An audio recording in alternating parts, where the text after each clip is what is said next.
Buenos días, muchas gracias por acompañarnos. Me llamo María Buxade Rivas y formo parte del equipo de dirección de Amalgama 7. En esta mesa trataremos sobre los alumnos irritables, irritantes y desafiantes.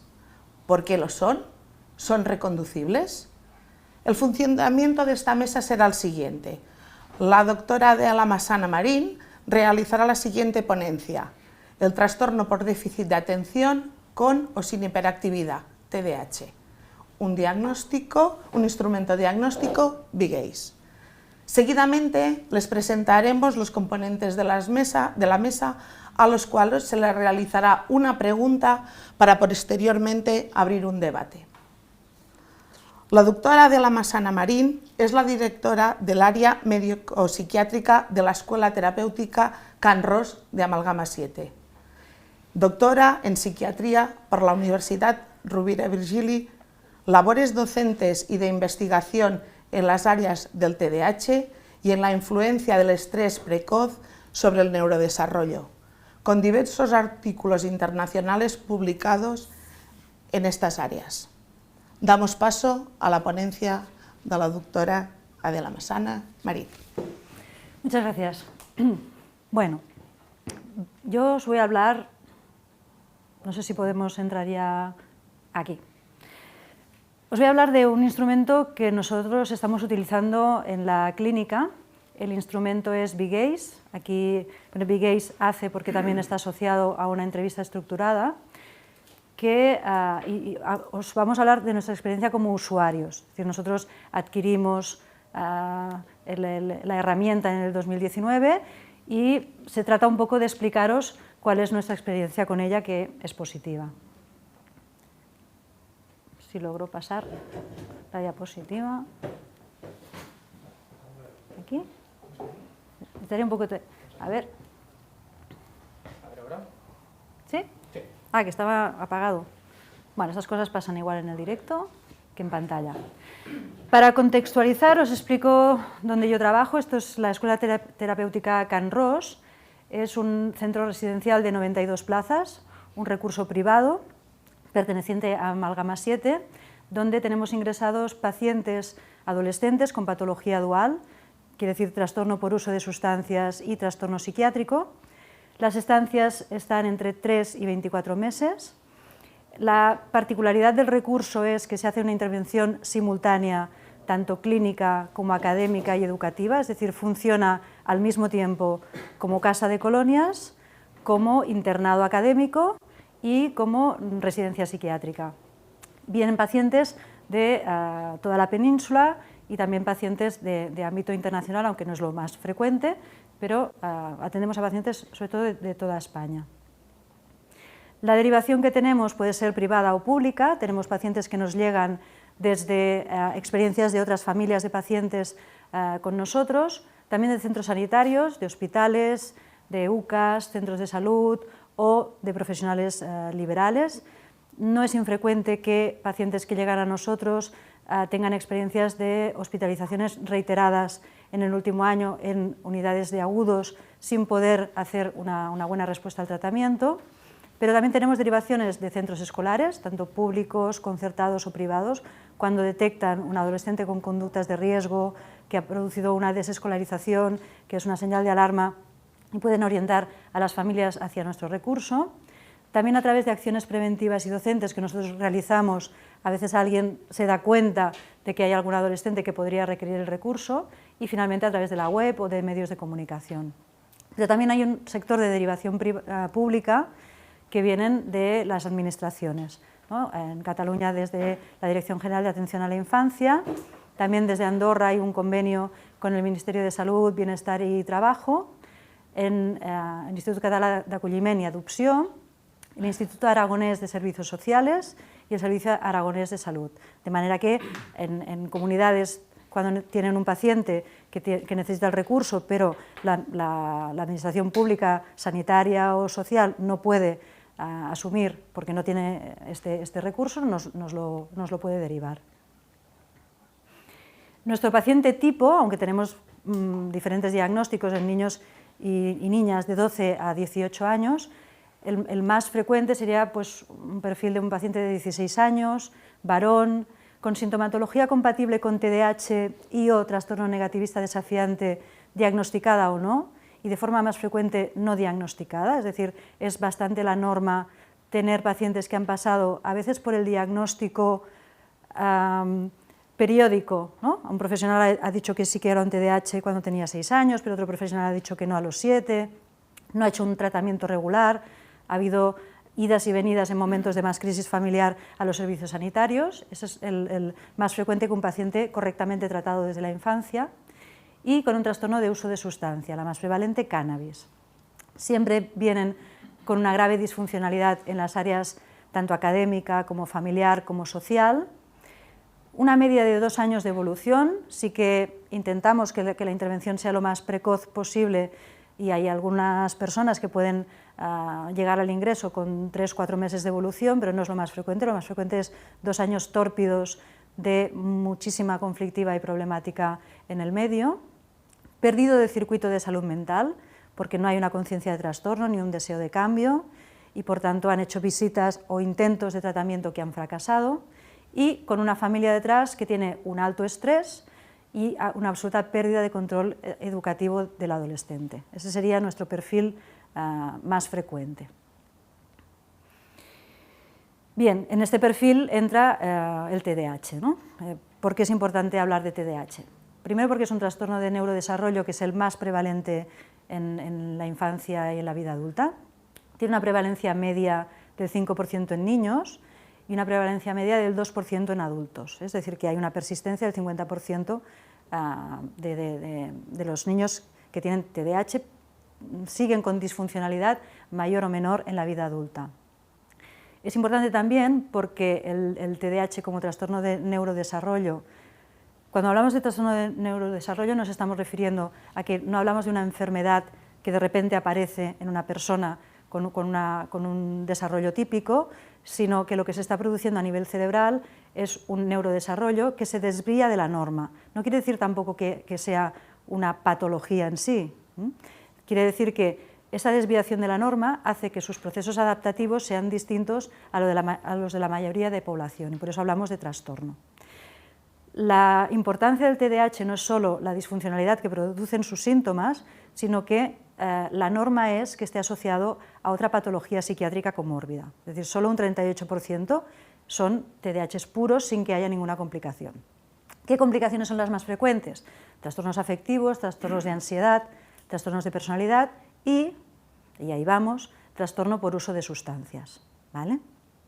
Por eso cuando nosotros exploramos a niños con TDAH y hacemos el árbol genealógico, en las familias que encontramos mayoritariamente o que nos ayuda al diagnóstico, no solo diagnósticos de TDAH, que esto sobre todo en padres, tíos o abuelos es más difícil porque no había esta cultura de diagnóstico, no solo buscamos TDAH, sino que buscamos problemas de conducta, buscamos problemas de uso de sustancias, trastornos afectivos, trastornos de ansiedad. Es un poco el correlato que solemos encontrar en familias con niños con estas características.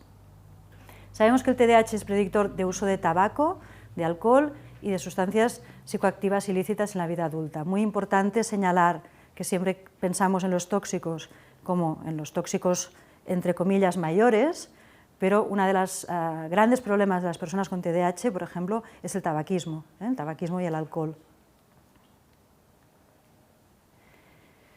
Las personas con TDAH tienen el doble de probabilidad de desarrollar un trastorno por uso de sustancias. Y cuando se han estudiado muestras clínicas, en diferentes muestras hay diferentes horquillas de prevalencia, se encuentra que entre un 25 y un 65% de pacientes adolescentes con trastorno de uso de sustancias presentan un TDAH. Esta es una cifra muy importante. ¿Por qué hay esta comorbilidad? Seguramente por vías distintas. Una de ellas es distintos fenotipos, distintas puertas de salida a un mismo factor de riesgo. No estoy aquí. Entonces, hay una predisposición genética que predispone a la vez a que haya un TDAH y que a la vez puede haber un trastorno por uso de sustancias. Pero además, el TDAH es mediador a través tanto de mecanismos neurobiológicos como de mecanismos psicológicos para poder desarrollar un TUS. ¿Cómo? Pues son más buscadores de sensaciones, con lo cual acceden antes a los tóxicos, además tienen un periodo más corto de paso de uso recreativo a uso adictivo, es decir, tienen una vulnerabilidad biológica a hacer una dependencia, pero además el paciente con TDAH crece con más inseguridades, con una baja autoestima, con más estrés y muchas veces utiliza el tóxico para compensar estos síntomas. Tenemos también que la coocurrencia de TDAH y trastorno por uso de sustancias implica un peor curso de ambos trastornos. Por lo tanto, es importante detectarlos. Y la buena noticia es que hay bastante literatura que explica que la detección precoz y el correcto tratamiento del TDAH previene el trastorno por uso de sustancias. De forma que en estudios longitudinales en que se ha visto pacientes con TDAH tratados y no tratados, y al cabo de 2 años viendo cuál es el uso del trastorno por uso de sustancias, hay un 36% menos de riesgo en aquellos pacientes TDAH correctamente tratados. Visto esto, tenemos claro que como profesionales que nos dedicamos a adolescentes con trastorno de uso de sustancias, debemos ser finos en el cribado de la patología de TDAH, primero porque es muy prevalente y segundo porque es tratable. ¿Cómo se hace el diagnóstico de TDAH? Aclarar, ¿no?, lo que siempre explicamos los clínicos. El diagnóstico de TDAH sigue siendo hoy en día clínico. Es a través del seguimiento de una serie de cumplimiento de criterios que tienen que ver con los síntomas nucleares de TDAH, que son el déficit de atención, la hiperactividad y la impulsividad. Cada uno de ellos en diferente proporción y no todos los pacientes tienen los 3 síntomas. Hay pacientes solo con déficit de atención, hay pacientes solo impulsivo hiperactivos sin déficit de atención, aunque lo más frecuente es el combinado. Estos 3 síntomas además tienen un carácter evolutivo, es decir, el más prevalente a lo largo de la vida es el déficit de atención, el menos prevalente es la hiperactividad. Muchos niños se detectan porque son muy inquietos de pequeños, pero de adolescentes ya no, se moverán las manos, necesitarán mover los pies o tendrán una sensación interna de nervios, pero no se verá una inquietud ni se levantarán de la silla. Y el que causa más disfunción es, aparte del déficit de atención, que quiere decir un déficit de planificación de acciones, es decir, no es distraerse y ya está, es tener una dificultad en hacer procesos intermedios para llegar a un fin, con lo cual empiezan una tarea y se distraen y tienen que volverla a empezar, y esto impacta en todos los aspectos de la vida. Y la otra gran disfunción es a través de la impulsividad. No solo se requiere tener estos 3 síntomas, sino que el desajuste que produzcan sea importante, porque son síntomas que podemos tener toda la población. Y al menos ha de haber una detección de que ha habido un problema significativo antes de los 12 años de edad, de duración crónica y en diversos ambientes, ¿vale? Y por supuesto descartadas otras causas. Por tanto, la principal herramienta diagnóstica, pues un clínico que tenga pues experiencia en TDAH y que haga una buena anamnesis, una buena exploración y bueno, pues un buen cribado de síntomas. Para ayudar a estas entrevistas, hay entrevistas estructuradas, que nos va síntoma por síntoma y nos ayuda al diagnóstico. Las más frecuentes, pues mini-kit en niños y adolescentes, por ejemplo. DIVA de adultos, hay muchas. También ACE, que es la que incorpora Big Ace en su proceso diagnóstico. Y luego también hay que ver cómo se comporta este niño en diferentes ambientes. Para eso se utilizan cuestionarios aplicados para padres y maestros. Y en nuestro caso, por ejemplo, que estamos en una clínica donde convivimos con los adolescentes que van a clase cada día, hacemos observación directa en las aulas. La exploración neuropsicológica no es tampoco diagnóstica, aunque hay hallazgos que sugieren y apoyan el diagnóstico. ¿Cuáles son las pruebas habituales que se hacen cuando se diagnostica un TDAH? Que, digo, no son imprescindibles, pero apoyan el diagnóstico. Una de las más frecuentes es el WISC, la medida de coeficiente de inteligencia, en la que se suele ver una inteligencia global normal, es lo más frecuente, pero con memorias de trabajo y velocidad de procesamiento por debajo de la media de la capacidad intelectual global. Otras pruebas miden funciones ejecutivas, procesos atencionales, procesos de impulsividad, el D2, el CPT y otras muchas exploraciones. Nos ayuda cuando se presentan alteradas, pero es poco frecuente que presenten una alteración clara. Es decir, son poco sensibles, son poco específicas, son muy pesadas de administrar, son muy pesadas de corregir, implican mucho tiempo. Costoso para el paciente y costoso para el profesional. Tienen una mala relación coste-eficacia. ¿Qué ocurre? Que normalmente se aplican cuando ya hay una orientación diagnóstica muy madura hacia este caso, porque es tan complicado que bueno, pues acabas haciéndolo cuando tienes realmente ya mucha sospecha. Con lo cual, hay algunos niños que si fuera más fácil el poderlo hacer, se haría la administración y no se hace. La emergencia ocular y el TDAH, bueno, pues ha sido un hallazgo en investigación muy importante que ha añadido un paso más a la posibilidad de hacer una valoración objetiva de los síntomas de TDAH. Se ha descubierto que los pacientes con TDAH presentan un control oculomotor deficitario, que quiere decir un control, en definitiva, de control cognitivo deficitario. Entonces, la emergencia ocular, es decir, la capacidad, cuando nosotros vamos a un estímulo y cambiamos de estímulo, necesitamos que nuestro campo visual se adapte rápidamente al nuevo estímulo y además se coordinen. Tenemos los dos ojos en una situación un poco diferente y necesitan ajustarse para poder hacer el recorrido del estímulo.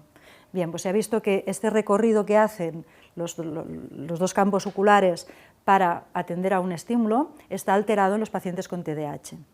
De tal manera que cuando esto lo descubrieron, rápidamente desarrollaron un spin-off en el que se hizo una herramienta diagnóstica que se ha demostrado y se ha publicado que es capaz de discriminar un paciente con diagnóstico de TDAH respecto a la población general en un 96,3%, que es una fiabilidad muy alta.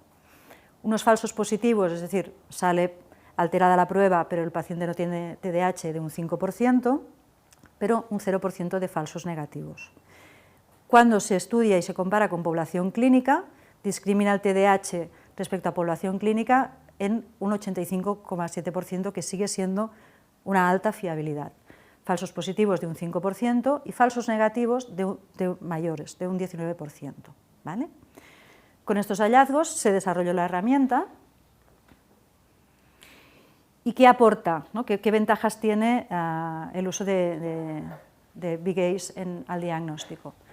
Es una herramienta informática que mide la emergencia ocular, como hemos dicho, está validada clínicamente, aporta objetividad al diagnóstico y, sobre todo, es una prueba rápida, 10 minutos de desempeño, es también agradable para el paciente porque es un juego, ¿no? En el que hace una tarea cognitiva que es fácil de desarrollar, y esto nos permite hacer un cribado objetivo rápido en poblaciones susceptibles de padecer TDAH como la nuestra. Es decir, nosotros el uso que le hemos dado es de bueno, pues hacer sistemáticamente a los pacientes la pasación de prueba y nos ayuda a la sospecha diagnóstica de TDAH. Y ahora veremos un vídeo que tiene la empresa de BGACE que explica cómo funciona para que lo veáis.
Bueno, después del vídeo, en el que habéis podido ver un poco cómo se aplica, os explico. Nosotros en 2019 introducimos B-Gaze en el protocolo diagnóstico, con lo cual, lo que decíamos, todos los pacientes que ingresan, también los de ambulatorio, pero yo hablo desde el ingreso, se someten a la herramienta. Por supuesto, a la vez que esto, se realiza en todos una entrevista estructurada para el diagnóstico de TDAH y se evalúa la historia clínica, escolar, se hace observación en aula y los espacios de la escuela. Os explico el caso de un paciente, una viñeta clínica, un paciente de 16 años que llega por problemas de disfuncionalidad académica, familiar y social de 2 años de evolución, sin diagnóstico ni seguimiento previo en salud mental, con un rendimiento escolar conservado hasta tercero de la ESO, que es algo también frecuente en nuestros pacientes, y descrito como desorganizado, inatento, inquieto desde la infancia, pero cursando primero de bachillerato al ingreso. Pasamos la herramienta y esta es un poco os he puesto una captura de pantalla de lo que nos explica el informe. Una de las características de la herramienta es que lo hace el ordenador, él hace un cálculo probabilístico con todas las variables que entran y entonces ya te da el informe hecho y te indica, según sus parámetros, si la probabilidad es alta o baja de tener un TDAH. Entonces, por eso os lo he puesto aquí, ¿no? Pues la primera es, hay una barra de baja, media y alta probabilidad, se colorea en rojo conforme va avanzando a que es bastante probable el diagnóstico de TDAH y nos indica claramente, ¿no? Si está en la franja baja, es poco probable que tenga un TDAH, si está en la franja media, tienes que buscar otros parámetros clínicos que apoyen el diagnóstico, si ya cae en la franja alta, es poco probable que no tenga un TDAH, ¿no? Con eso es con lo que te guía. El siguiente cálculo que te hace es de severidad, ¿no? La máquina te dice, por el desempeño que ha tenido, los síntomas parecen, en este caso, severos. Fijaros, un paciente que nunca había sido diagnosticado de TDAH y presenta una severidad. También te explica el perfil que confiere la máquina, pero también son muy prudentes, ¿no? Porque hay pues mucho bagaje científico detrás de la herramienta y hay mucha prudencia en las definiciones. Sabemos que el perfil de un mismo paciente puede pasar por perfiles diferentes, por tanto a veces puede haber una apreciación de perfil combinado, pero que clínicamente lo que esté dando problemas solo sea una inatención o solo una hiperactividad. Y esto es un CPT, Continuous Performance Test, que está incluido dentro de la valoración.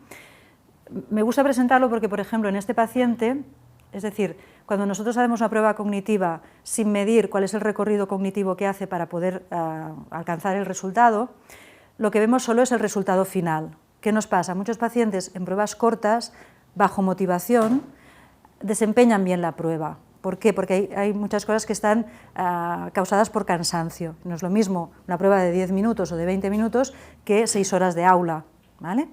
Entonces, lo interesante de esta prueba, en este caso concreto, es ver que cuando tú mides los errores por comisión, es decir, clicas el pez cuando no tenías que hacerlo, o por omisión, es decir, te descuidas de clicar el renacuajo, que sería lo que me diría un Continuous Performance Test, aquí no hace muchos errores, o sea, están en errores dentro de la población general. ¿Qué es lo que ves diferente en el paciente con esta herramienta? Que cuando el esfuerzo mental que ha tenido que hacer para llegar a ese resultado es mucho mayor que el que hace la población general. ¿Por qué? Porque tiene un control de fijación y un área de fijación visual mucho más amplia, que es lo que se ve aquí en el análisis de hiperactividad, porque cuando haces el análisis de impulsividad con el patrón sacádico también ves que hay un aumento de este patrón sacádico y que además hay una discrepancia entre lo que hace con la izquierda y con la derecha, porque tiene una mala lateralización de este patrón. Y también puedes ver cómo hace el análisis de atención. Es decir, son cosas que la prueba te deja ver, pero es muy fácil poder leer el resultado de la prueba. Es muy amable para el clínico. Entonces, nosotros en el 2019, la pregunta es, bueno, ¿qué nos ha pasado desde que hemos introducido la herramienta? Bueno, yo hice una búsqueda de todos los diagnósticos de TDAH que habíamos hecho en los pacientes ingresados desde el 2016 en Can-Ros.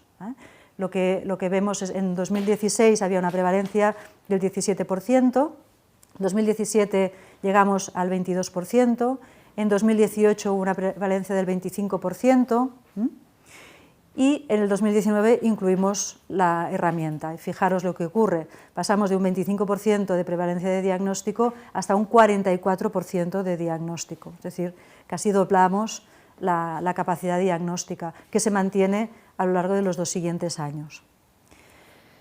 Bueno, ¿qué quiere decir? Pues que desde luego ha repercutido en que diagnostiquemos más TDAH en Can-Ros. Esto es un hecho irrefutable. Si esto es algo, una buena noticia o una mala noticia, lo tenemos que contextualizar respecto a lo que dice la literatura. Si la literatura está diciendo que hay en población adulta ambulatoria un 20% de adultos con TUS que tienen TDAH y en adolescentes se estima entre un 25 y un 65%, pues creo que ahora, con un 44%, estamos mucho más ajustados a lo que es la prevalencia real de TDAH en TUS. Por tanto, para nosotros, esta herramienta, no solo la herramienta, porque es importante ver que no solo el hacer el cribado, porque no es el cribado y lo que salga a la máquina ya está, no, esto sería un uso erróneo de esta herramienta, pero sí que es verdad que nos obliga a hacer el esfuerzo en cada paciente de ver si lo que observamos clínicamente nos concuerda con el test y si no, pues ver cuál es la discrepancia y resolverla, y por tanto estamos mucho más encima del cribado de síntomas TDAH. Y con esto ya termino y doy paso a la mesa. Muchas gracias. Muchas gracias. Muy interesante, Adela. Gracias, doctora. Los componentes de la mesa son Luis García Carretero, director del Colegio Aretella y profesor de Ciencias Sociales, Ética y Filosofía. Es licenciado en Filosofía por la Universidad Autónoma de Madrid y ha trabajado durante más de 10 años en el ámbito de la educación como educador y coordinador en distintas asociaciones madrileñas con infancia y juventud en situación de riesgo de exclusión social. Actualmente doctorando en Historia Contemporánea por la UNED. María Pampín Maravini, directora del Departamento de Orientación del Colegio Colbe Internacional, licenciada en Psicología con especialidad educativa en la Universidad Complutense de Madrid, especializada en dificultades del aprendizaje. Roy Álvarez, director técnico del Centro Educativo Guzmán el Bueno y Guzmán el Bueno II en Madrid, máximo responsable del Centro Educativo Guzmán el Bueno en todas sus vías educativas, ESO, bachillerato, FP y enseñanza de personas adultas y a nivel empresa, consultor educativo en la Comunidad de Madrid. Azucena Díaz Álvarez ha sentido mucho no poder acompañarnos y nos ruega que le disculpemos la ausencia. La doctora Dolors Horta Cimas, médico especialista en medicina preventiva y salud y responsable del Servicio de Salud Escolar del Liceo Francés de Barcelona. Comunicarles también que tenemos el placer de contar en esta mesa de debate con el doctor Mariano Trillo Garrigas, que ha sido una alegría contar con él y con su participación a última hora. El doctor Mariano Trillo Garrigas es director médico del Centro Avanza, psiquiatra infanto-juvenil y general, y uno de los grandes especialistas en el TDAH y asesor de la Fundación Adana. Marc Guilló Vilà, director académico de Amalgama 7, coordinador del proyecto europeo Inspire, promovido por Erasmus+, y programa de la Unión Europea 2017-2019, miembro de la misión internacional inversa del Clúster de Salud Mental en el 2018. Especialista en la intervención académica con alumnos con fracaso escolar, absentismo escolar y patología dual. David Arias Martínez Arias equipo de dirección clínica del programa educativo de Amalgama 7 en Madrid, psicólogo general sanitario y experto en intervención socioeducativa con niños y adolescentes con trastorno de conducta. La primera pregunta se la voy a lanzar a Luis García. Hablamos de tecnología y mejores prácticas clínicas. ¿Qué podemos decir de la tecnología y de las mejores prácticas educativas? ¿Hay relación entre tecnología y el aumento de alumnos irritables, irritantes, desafiantes? Bueno, pues vamos a ver lo que podemos aportar desde el Colegio Aretella. Lo primero de todo, pues dar las gracias, ¿no?, a Amalgama 7, a la Fundación Portal por estar, ¿no?, en este foro, que después de lo escuchado, ¿no?, por parte de la doctora Adela y en la jornada de ayer, pues es evidente que hay mucha experiencia, que hay mucho saber y muchas inquietudes compartidas, y eso es verdaderamente importante. Tecnología y educación quizás es una de las preguntas de nuestro tiempo. Es un hecho que hay más tecnología en la sociedad, que hay más tecnología en la escuela, y es un hecho que hay más alumnos de esos irritantes, de esos irritables y de esos desafiantes. Una conclusión precipitada nos podría llevar al hecho de una cosa está asociada a la otra, pero tenemos que ir al fondo, ¿eh? Y ir al fondo requiere necesariamente hacer un análisis de cuál es la función de la escuela en la sociedad, ¿no? Mi abuelo Valeriano, que era maestro de escuela rural, mi padre cuenta que siempre el primer gesto que desarrollaba al comenzar la jornada era poner a los niños, la maestra se encargaba de las niñas, en fila, ¿no? Y lo primero que hacía era mirarle detrás de las orejas, y si detrás de las orejas había suciedad, había un capón y un regreso a casa, ¿eh? Esa era la manera de empezar. Luego se cantarían distintas cosas al empezar y se rezarían seguramente distintas cosas dentro del aula, pero era la primera acción que se desarrollaba en la escuela. Es verdad que históricamente los organismos públicos, ¿no?, para, en definitiva, regular, normativizar la acción docente, tenían el nombre de Ministerio de Instrucción Pública, ¿eh? Desde la época del franquismo se ha cambiado el concepto de instrucción a educación, y eso es algo que significa algo, porque evidentemente el concepto de instrucción es más reducido. La instrucción tiene que ver con la transmisión del conocimiento. En cambio, nuestros organismos hoy son consejería, ministerios de educación. Nuestra apuesta desde Aretella, pues está claro, desde hace 40 años, que va en la línea de entender que el objetivo es la educación y que la instrucción es una parte del proceso educativo, pero teniendo en cuenta que el objetivo es personalizar y entendiendo que esa labor de la educación es prioritaria. Es un hecho que la labor educativa, como tal, en generaciones anteriores estaba en manos, en gran medida, de la propia familia. Y hay muchos aspectos de la labor de la escuela que tradicionalmente hacía la familia y que ahora tiene que hacer la escuela. Porque encontramos, en definitiva, unas familias en líneas generales desbordadas en el tiempo de dedicación a los niños, desbordadas también por esa tecnología que ha entrado en sus vidas y en sus propias prácticas laborales, y eso ha reducido significativamente el tiempo dedicado con los niños, con los jóvenes, en su educación, en su formación, en la transmisión de los valores. Es en este contexto tan complejo en el que la escuela tiene que abordar esta tarea de educación y de instrucción, en el contexto en el que la tecnología aterriza en los coles. La tecnología aterriza en los colegios con una promesa de individualización de los procesos de aprendizaje, en la medida en que la inteligencia artificial parece que se pone al servicio de ese desarrollo, de ese itinerario curricular propio del desarrollo evolutivo y cognitivo del propio alumno.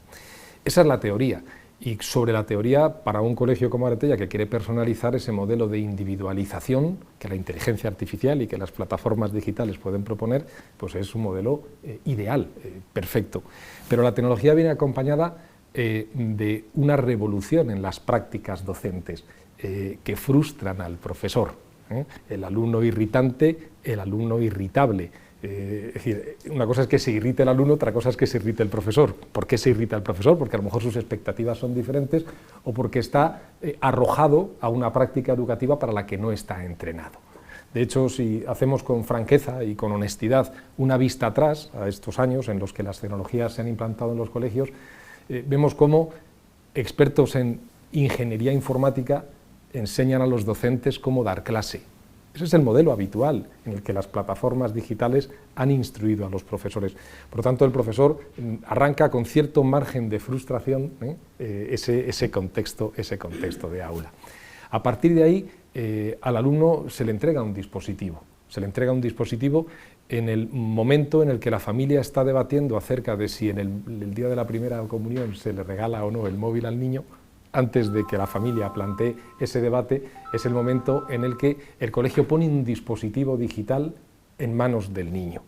Ese dispositivo digital, teóricamente, y subrayo lo de teóricamente, tiene cierto grado de control en su uso en el ámbito escolar, pero a pesar de los software de control de Internet, sabemos que hay un acceso libre con ese dispositivo que debe ser educativo a todo lo que es el ámbito de Internet.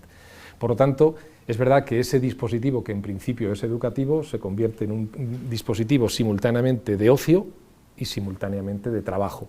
Y la parte de trabajo, ¿qué uso tiene? ¿Qué porcentaje de utilización tiene? Hemos introducido en las escuelas un elemento educativo o un elemento disruptivo en la familia o en el aula. En este sentido, es un hecho que en el contexto de Aretella, en la medida en que los colegios han apostado más por diseños tecnológicos, ha habido alumnos, y especialmente de ese perfil de TDAH que también ha descrito la doctora Adela, han visto cómo sus posibilidades y sus oportunidades educativas han ido disminuyendo. Han ido disminuyendo porque el dispositivo se ha convertido en un elemento distractor y no en un elemento motivador. Nosotros tenemos una visión quizá un poco conservadora y en ese equilibrio de hacer competentes a los alumnos respecto al mundo del futuro, que necesariamente será un mundo tecnológico, pero siempre decimos que Aretella quizás es el colegio innovador por excelencia porque ha aplicado la tecnología del Tupperware al colegio, porque las jornadas empiezan recogiendo los dispositivos personales del niño y metiéndolos en una caja. ¿Por qué? Porque donde no hay autocontrol en esas fases, ¿no?, incipientes y más, donde encontramos estos diagnósticos, tenemos nosotros que desarrollar esos procesos de control. De igual manera, el dispositivo digital que el niño tiene no es del niño, es del colegio. Y por tanto tiene la configuración que el colegio decide y por lo tanto tiene el uso que el colegio decide. ¿Va y viene todos los días a casa? Dependiendo de la actividad a realizar. Y buscamos ese equilibrio entre tecnología y persona. En las ponencias extraordinarias de ayer se hablaba de que un buen clínico es un elemento irrenunciable en el proceso de recuperación de una persona. De igual manera, un buen profesor es irrenunciable en el proceso educativo de un niño. Se hablaba ayer del poder incluso curativo de la palabra, ¿no?, curativo de la conversación como elemento absolutamente imprescindible en todo proceso terapéutico.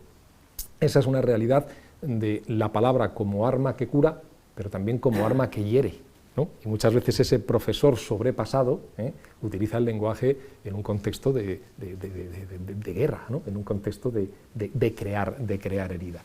Este mundo tecnológico, y termino ya porque tengo que dar paso a las siguientes preguntas, es el mundo de la inmediatez, es el mundo del aquí y del ahora, es el mundo de la respuesta positiva rápida, y necesariamente la educación y la formación requieren de tiempo. Siempre decimos que quizás la competencia básica, que me temo la nueva reforma educativa tampoco prevé, que siempre se ha dejado de lado, es la competencia de aprender a esperar, ¿no? Ese aprender a esperar, porque las cosas importantes no se hacen a golpe de clic, ¿no? Son un proceso que tiene más que ver con la labor del artesano. Hasta aquí mi intervención. María, de los alumnos de los que estamos hablando, ¿qué experiencia tenéis vosotros en vuestro centro? Pues nada, agradezco muchísimo la pregunta y agradezco mucho estar aquí, porque es una oportunidad estupenda, los profesionales que estoy conociendo, las nuevas técnicas, este centro maravilloso que habéis creado, y porque me ha supuesto ya, o sea, en el momento en el que recibí la invitación, entré en diálogo con los profesores de mi centro y les lancé la misma pregunta, porque hablar con otros hace que pienses más, y eso lo que hice enseguida, ¿no? Y pues sigo con los agradecimientos. Pues ha sido una experiencia preciosa, porque el haberme puesto en diálogo con ellos ha supuesto, aparte de aprender muchas cosas, han venido unos días después a darme las gracias por la pregunta, y me han dicho que ya han notado un cambio en la relación con estos alumnos por el hecho de que alguien les haya ayudado a pararse, a reflexionar, ¿no? Y que la mirada sobre estos niños pues, ha cambiado y que la vida está para tomar decisiones y no para vivir de reacciones, ¿no? Y que de vez en cuando alguien te pare, te haga esta pregunta, pues ayuda mucho a tomar estas decisiones, ¿no?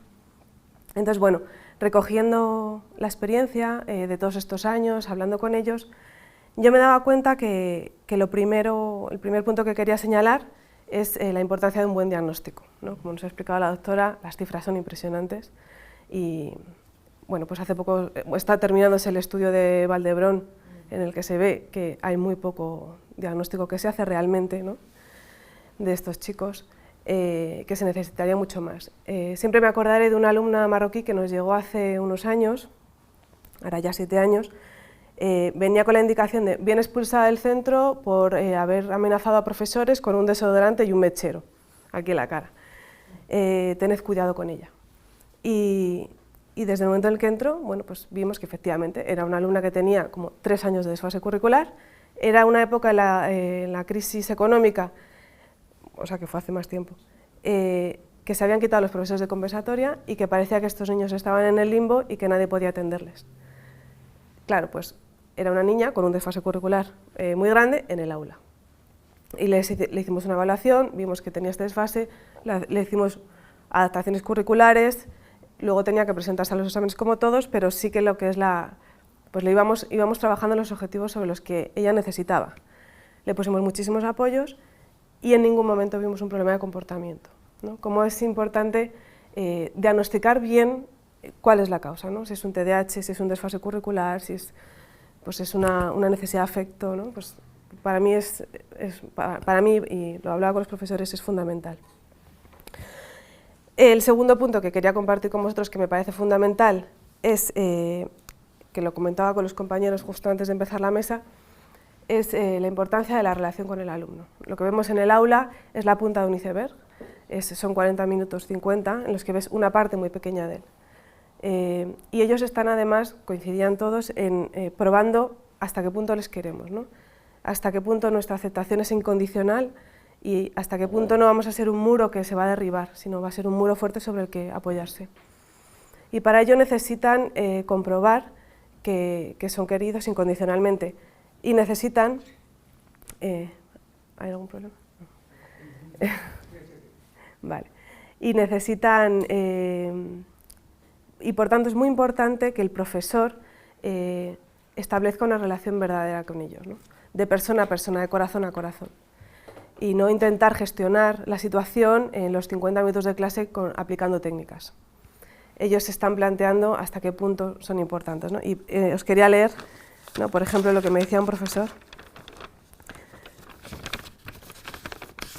Me decía, yo solo puedo ayudar a que crezcan si parto de la experiencia que tenemos en común con ellos.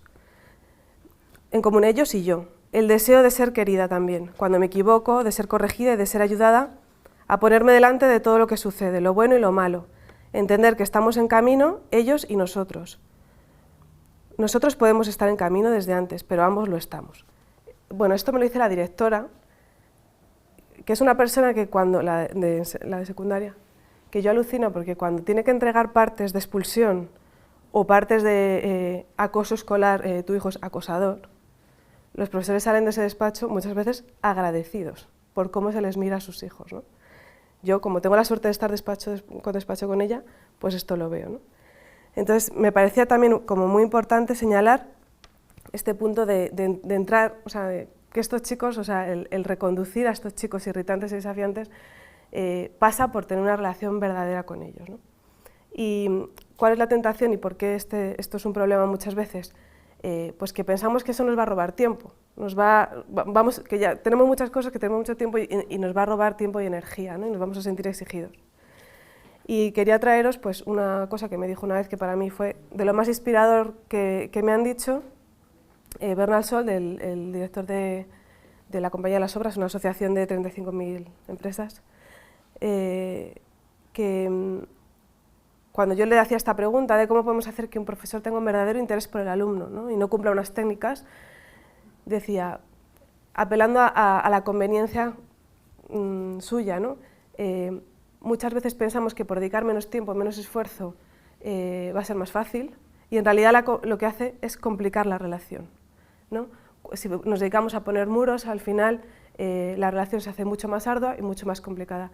Pero decía, hay una dinámica humana sorprendente en la que en el momento en el que tú te interesas por un alumno de verdad, las energías se te multiplican. O sea, no solo no te chupa energía, sino que se te multiplican. Y bueno, pues quería compartirlo con vosotros. Y ya acabo, otro punto fundamental que sacábamos, ¿no?, charlando, era como la importancia de lo que comentaba él, ¿no? Hasta qué punto el problema está también, no solo en el alumno, ¿no? No resolver el problema como el alumnocentrismo, sino el profesor, ¿no? ¿Por qué le irrita? ¿Qué le pasa? ¿En qué momento personal está? Y como muchas veces, pues al final pasa también por un trabajo personal, ¿no?, del profesor. Y por último, la familia. Hace poco hicimos, bueno, hace un tiempo ya, mis compañeras del Departamento de Orientación y yo, un curso a todos los profesores en los que pasábamos por los diagnósticos más frecuentes del aula, características básicas, pautas a tratar, y les dimos la sorpresa de hacer grabaciones de niños que habían estado con nosotros años atrás y que ya pues estaban en la universidad o trabajando, ¿no? Y les preguntábamos por su experiencia del colegio, ¿no? O sea, qué experiencia tenían, el haber sido tratados diferente, el haberles, o sea, con los profesores, por qué necesitan que los profesores entiendan su diagnóstico y demás. Y terminábamos el curso diciéndoles, ¿qué queréis decirle ahora a vuestros profesores, ¿no? Y todos decían que gracias, ¿no? Gracias, gracias. Uno decía, pues que lo siento porque no lo he hecho aposta y que no me podía aguantar, ¿no? Pues al final, viendo a todos estos chicos, mi compañera y yo decíamos, al final, lo más importante, lo que ha sacado a estos chicos adelante, en contraste con otros, ¿no?, que no ha sucedido, es que tengan una familia detrás. Una familia que persevere, que nuestra labor consiste en gran medida en ayudarles a que perseveren y en que haya una confianza básica en el colegio. Muchas gracias, María. Pues me ha venido muy bien, porque la pregunta que le iba a lanzar a Roy es ¿cómo hacemos entender a estas familias que no hay soluciones mágicas, ni estrategias generalistas para evitar estos comportamientos disruptivos? Bueno, me uno a los agradecimientos y las enhorabuenas por estas sesiones que estáis haciendo en Amalgama, también la enhorabuena por el centro que habéis abierto aquí en Madrid. Y entrando en lo que es realmente la pregunta, es un poco un capítulo del libro de cómo ser padres que no te dan cuando nace el niño. Entonces, un poco nosotros, de la relación con las familias, intentamos transmitir que hay un capítulo más, que es la adolescencia, que es un capítulo muy complicado y que es una adolescencia o que es una etapa de la vida que hay muchos temas internos, muchos cambios, donde provocan que no haya una norma general. Cierto es que hay muchas familias que lo entienden, y ahí es verdad que otras, que entiendo que será por desesperación o por otras situaciones, buscan que tú les des esa solución. Nosotros, es verdad, lo han dicho mis dos compañeros anteriores, se ha hablado mucho del tema emocional, de forma indirecta, se ha hablado mucho de la importancia del docente, se ha hablado mucho de la importancia de ese equipo multidisciplinar que genera la educación, que no es solo profesores, directores, equipo de orientación y demás, sino que hay otras opciones, que las familias son fundamentales, que los centros como Amalgama y demás también entran en esta ecuación, y tenemos que velar siempre porque el alumno tiene una etapa que antes o después terminará madurando, llegando a una adultez y terminará pasando. Unos lo hacen de una mejor manera y otras de una manera peor. Dentro de los alumnos disruptivos, que son los que todo el mundo siempre le saltan las alarmas cuando te lo encuentras en el aula y demás, nosotros desde nuestro centro, Guzmán el Bueno, entendemos que somos personas, los docentes que tratamos con personas, que son los alumnos, sean disruptivos o no, que el educar, enseñar, instruir o como fuere al chaval modelo es sencillo, es normal, y esto es, digamos, por lo que la educación es tan importante, ¿no? Que estos chavales muchas veces lo que necesitan es un tratamiento único, individualizado, como personas únicas e individuales que son. Por tanto, no todo actúa igual para todos los chavales. Hay que tratarles de diferentes maneras, hay que valorar la situación clínica, no clínica, familiar, personal, de estado de situación académica, es decir, hay un montón de opciones donde tenemos que, junto con las familias y el resto de profesionales que puedan ver, pensar que lo más importante es el alumno, en este caso. Con eso, es verdad que en ocasiones te encuentras esa desesperación familiar, que te dice, no he intentado todo, y sí, puede haberse intentado todo, y en ocasiones lo que hace falta es darle cariño de otra manera de otras personas, que puede ser desde el centro, o básicamente lo que hace falta es esperar y que el alumno o la alumna, en este caso, encuentre su camino. Nosotros en las jornadas familiares que hacemos, que sabéis que vamos a colaborar con vosotros para que estas familias de alumnos disruptivos entiendan, y los no disruptivos entiendan lo que es la adolescencia de una forma más profunda, hay una parte que consideramos también fundamental, que también intentamos transmitir, no como norma general para qué hacer, sino para entender el proceso adolescente. Y es que cuando tú vas a ser padre, tú tienes un bebé, una bebé, y tienes una edad, pongamos, tal y como están los tiempos, ya no se tienen niños con 20 años, vamos a poner 36, como es mi caso, que fue padre con 36 años, ¿no? Yo dentro de 17 años tendré 50 años y mi chaval o mi chavala tendrá 15 años. Y yo me he alejado enormemente de mi adolescencia, la cual es probable que ni yo mismo entienda cómo fue mi adolescencia y los efectos internos que yo tenía, y no voy a entender la adolescencia de mi hija o de mi hijo. Y hay que hacer una gran labor basado en los educadores que estamos para sacar adelante a los chavales a nivel académico, personal, laboral, familiar y de todos los espectros, pero se nos olvida que nos hacemos mayores y nos diferenciamos de la adolescencia. Y hay temas que han salido ahora, con el tema de, obviamente, la pandemia, otras pandemias, ha salido el tema del juego del calamar, del no calamar, donde nosotros, con una madurez que tenemos actualmente, no entendemos esas acciones disruptivas de los chavales, porque se nos olvida que nosotros en alguna vez, todo el mundo ha sido disruptivo alguna vez, y olvidamos nuestras disrupciones. Hay que tener muy en cuenta esa empatía, hay que tener en cuenta que el chaval es una etapa muy complicada, hay que tener en cuenta también asimilar que problemas familiares afectan mucho en situaciones del chaval, separaciones más o menos bien llevadas, muertes que hayan podido pasar de un familiar, de un padre, de una madre, que afectan al chaval, malas compañías, malas relaciones o directamente mala suerte. Y es una cuestión, nosotros desde el centro entendemos que es una cuestión muchas veces de madurez, de que el chaval se encuentre y que el apoyo de las familias con el centro educativo, entendiendo que cada chaval es único e individual y va a tener su solución que iremos probando con las familias y con el resto de profesionales, sería la única norma que entiendo yo que es genérica y común a todos, que conlleva que no hay ninguna norma común y general a todos. Doctora Hort, el Liceu Francés de Barcelona es pionero en incorporar un departamento de medicina y psicología en la escuela, y usted siempre ha sido la directora. ¿Nos podría explicar en qué consiste este departamento y las ventajas que tiene para los alumnos y sus familias? Bueno, muchas gracias. Yo no voy a repetir lo que han dicho todos antes de los agradecimientos, pero estoy encantada de estar en esta jornada y he aprendido muchas cosas en la jornada de ayer, en lo que nos ha explicado la doctora Massana, o sea que estoy encantadísima de estar aquí. A ver, yo antes os contextualizo un poco. El Liceo Francés se creó en 1924, o sea que dentro de poco vamos a cumplir 100 años.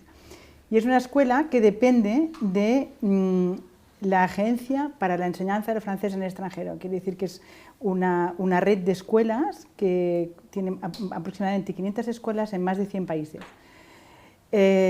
Bueno, esto es interesante saber. Y la otra cosa que es interesante es que nosotros pertenecemos a los dos sistemas educativos, al sistema francés y al sistema catalán o al sistema español, ¿no? Entonces, bueno, esto hace que estamos homologados, pero bueno, es una cosa a tener en cuenta, porque a veces es complicado, tenemos muchas nacionalidades en el colegio y a veces es complicado. Es un colegio de 3.000 alumnos, Entonces, 3.000 alumnos que están, bueno, que corresponden a 1.900 o 2.000 familias. Tenemos unas 100 aulas y tenemos pues, un profesorado, un personal de 300 personas trabajando en el colegio, pero 250 profesores. Claro, esto da una magnitud importante. Entonces, el servicio de salud se creó cuando yo empecé a trabajar en el colegio. Yo venía de una formación de medicina preventiva y salud pública, había trabajado en el Departamento de Salud de la Generalitat y entré en el colegio casi por casualidad, porque hablé con una directora y dije si le interesaba que alguien le llevase, crease un espacio de salud escolar. Y cuando yo empecé había únicamente una enfermera, entonces yo puse en marcha el servicio. Actualmente somos 2 enfermeras que cubren el horario de los niños, que están a tiempo completo, pero solo coinciden unas horas al mediodía, y una psicóloga que he conseguido tenerla hace 6 años más o menos, pero que la tengo a tiempo parcial. Entonces, bueno, ¿cómo funcionamos? Bueno, nosotros, el objetivo fundamental de un servicio de salud en la escuela sería, a nivel amplio, es promocionar la salud a nivel de la comunidad educativa, entendida la salud como algo dinámico y algo positivo, es decir, siempre es este concepto de salud que no solamente hablamos de un estado de bienestar, sino que hablamos de qué podemos hacer para mejorar nuestra salud. No se trata, nosotros estamos todos aquí, seguramente estamos todos sanos, pero hay quien tiene más salud porque hace deporte, hay quien tiene más salud porque se relaja, es decir, que hay quien tiene menos porque está más enfadado. Bueno, todo esto es lo que intentamos un poco trabajar en la promoción de la salud. Por lo tanto, tendríamos un aspecto más preventivo y un aspecto más de promoción de la salud. Dentro de la prevención también hay que diferenciar si estamos trabajando en prevención primaria, es decir, para evitar que algo pase, que sería todo lo que hacemos a nivel de promoción y educación para la salud, o si estamos interviniendo más en prevención secundaria, es decir, cómo el colegio, con qué signos de alarma puede detectar precozmente algunas patologías o algunos problemas para luego derivarlos a algún sitio. O sea, y la prevención terciaria, que es cómo podemos acompañar también desde el colegio para estos niños que necesitan una terapia o que necesitan un tratamiento específico en el colegio.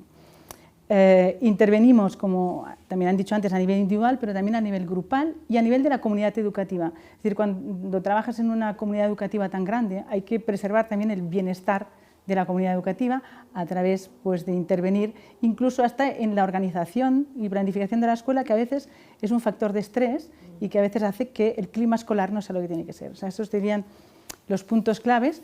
Entonces, ¿cuáles son nuestras actividades? Yo las diferenciaría en 3 aspectos. Un aspecto más asistencial, de todo lo que hacemos para ayudar al alumno o al profesor en el caso de que sea necesario, un aspecto más de prevención y un aspecto más de promoción de la salud. Las actividades asistenciales, pues hay las clásicas, ¿no? Del niño que se accidenta en el colegio, el niño que está enfermo en el colegio. Entonces, lo importante es ver si el tema se soluciona allí mismo o si este niño hay que venirlo a buscar o si este niño presenta alguna cosa grave que hay que derivar urgentemente. Esto es un tema bastante clásico. Y luego todo el tema más de psicológico o de trastorno de aprendizaje, que en este caso sería ver cuáles son esos signos que nos hacen pensar que aquel niño puede tener un problema que va más allá de lo que sería un niño irritable porque es adolescente, sino que ya es un niño que plantea problemas frecuentemente y qué podemos hacer en caso de que veamos que estos síntomas se repiten. Entonces, nuestra función en ese caso es ver cómo podemos, hacia dónde podemos derivarlos. En este sentido, por ejemplo, es importante saber que hay centros que tienen todos esos recursos diagnósticos que ayer nos explicaron por qué, por ejemplo, como nos han explicado esta mañana, para diferenciar perfectamente cuándo podemos objetivar que aquello es un TDAH o cuando realmente es un niño que se pasa porque no tiene nada, pero habría que intervenir más en el sistema, en la parte educativa de la familia, ¿no? Entonces, en este sentido, nuestra participación sería en la orientación del diagnóstico y luego en cómo acompañamos. Entonces, ¿cómo acompañamos? Nosotros, como los franceses son muy protocolarios y todo lo protocolizan, entonces cuando tenemos un niño que tiene trastornos de aprendizaje, tenemos unos protocolos que nos da el Ministerio francés, donde ya existen un número de adaptaciones. El niño disléxico, pues, ¿qué cosas se podrían hacer? Entonces nosotros miramos a ver, en función de cada niño, porque claro, cada niño es diferente, evidentemente, qué adaptaciones podemos hacer. Y estos documentos lo que nos sirven es para que tanto la familia como el profesor, como para que sepamos, como nosotros, para que sepamos un poco, el terapeuta también puede utilizarlo. ¿Qué se está haciendo en el colegio? Y esto está protocolizado. De la misma manera que un niño que tiene, por ejemplo, un trastorno de salud, pues también tenemos protocolizado que tenga para saber en caso de urgencia qué es lo que se tendría que hacer. Todo esto pues se hace por escrito, que esto antes no se hacía así y ahora nos da mucho trabajo, mucho papeleo, pero yo pienso que es importante. Después tenemos todas las actividades preventivas de estas de control de enfermedades transmisibles, de cosas más clásicas, ¿no?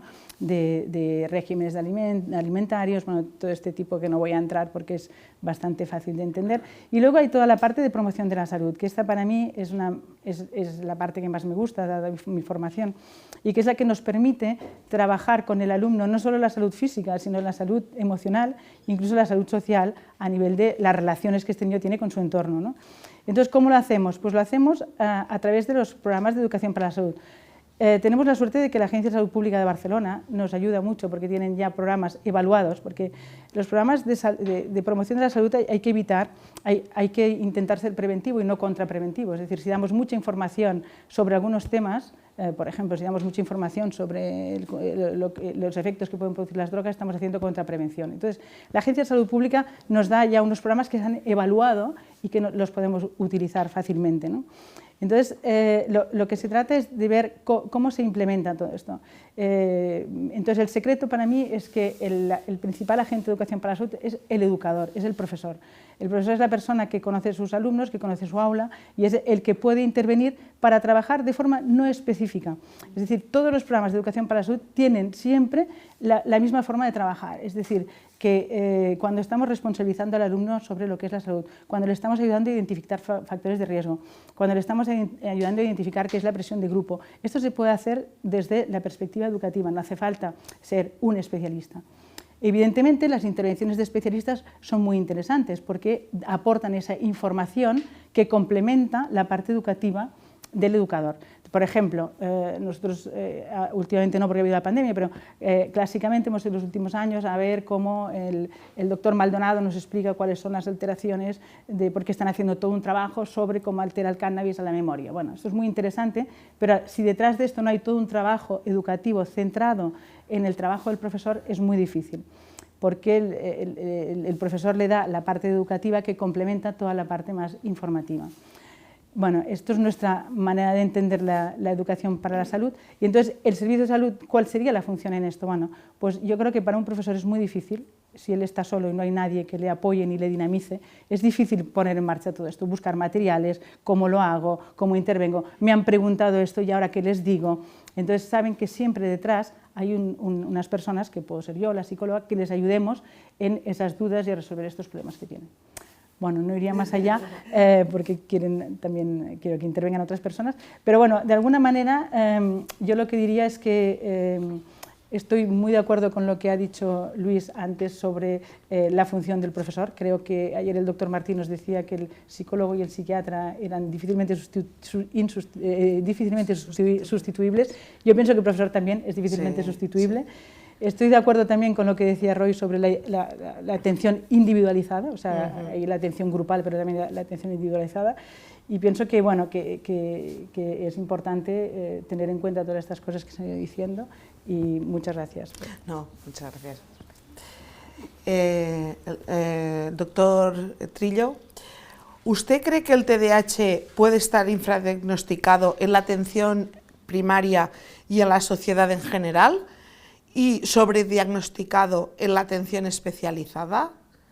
De los más de 7.000 casos que hemos atendido en Amalgama 7 hasta la actualidad, más del 60% llegan con un diagnóstico de TDAH.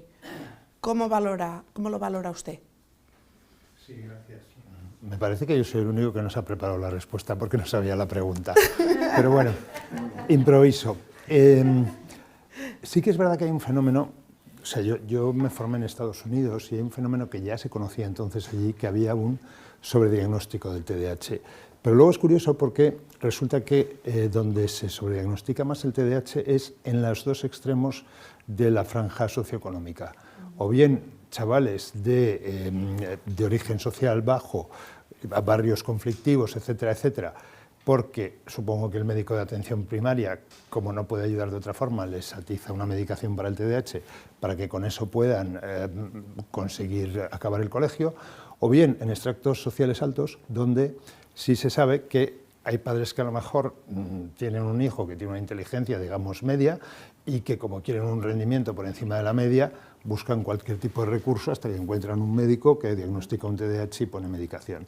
Dicho esto, la realidad es que a día de hoy, esto es un dato de hace unos años, pero en Cataluña se suponía que había 300.000 chavales que debían tener TDAH, de los cuales solo 150.000 estaban diagnosticados y tratados.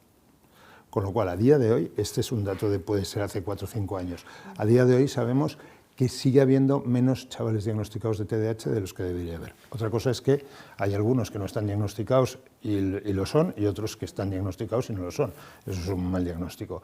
Entonces, una cosa que ocurre, por ejemplo, es que el TDAH está súper relacionado con el fracaso escolar. Entonces, los chavales que tienen TDAH, es muy frecuente, y esto se sabe en psiquiatría, que permanezcan poco tiempo de tratamiento. O sea, hay una gran mayoría que al cabo de 2 años abandona el tratamiento. ¿Por qué? Porque no tienen la concienciación de que les pasa algo que se vea físicamente, porque no tienen la concienciación de la comorbilidad. Comorbilidad quiere decir una relación entre 2 diagnósticos, por ejemplo, el TDAH y la dislexia. Si un chaval no tiene TDAH, la probabilidad de que sea disléxico es del orden de un 10%. Si tiene TDAH, esa probabilidad sube a 30-40%. Con lo cual, se puede tener TDAH sin dislexia, pero es frecuente que ocurran las dos. Entonces, ¿qué ocurre? Que chavales que a veces se diagnostican de una dislexia, pero no se les diagnostica el TDAH, porque los TDAHs que son disléxicos suelen ser menos conductuales, son chavales que se quedan sin diagnosticar. Y el otro concepto de comorbilidad es relación causa-efecto. Por ejemplo, antes decías, Adela, la frecuencia de la ansiedad en chavales que tienen TDAH. Se supone que a día de hoy, 1 de cada 3 chavales que se diagnostica de TDAH tiene también ansiedad, un 30-35%, esto es muchísimo. Y adultos que son TDAH, que no se han diagnosticado, tienen ansiedad en más del 50% de los casos. Entonces, la comorbilidad puede ser o cosas asociadas, como el TDAH y la dislexia, o consecuencia. Y una cosa que no se mira mucho por parte de la sociedad en el mundo del TDAH es que cuando estamos hablando de TDAH, de hecho, muchas veces los síntomas de TDAH mejoran con la edad, pero lo que empeoran son las consecuencias. Trastorno de uso de sustancias, baja autoestima, depresión, ansiedad, etc.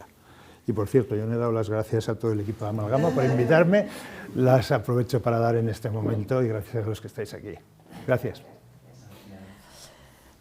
Marc, una vez estos alumnos irritables llegan a la escuela de Amalgama, la escuela terapéutica de Amalgama, ¿cómo se interviene con estos alumnos? ¿Qué procedimientos seguís en Amalgama 7 y cuál es el objetivo principal? Bueno, antes que nada, le voy a dar un poco la vuelta. En este caso seré yo quien agradezca la asistencia de todos los ponentes, tanto de hoy como de ayer, a esta jornada. Y también, obviamente, agradecer que cuenten conmigo para desarrollarla.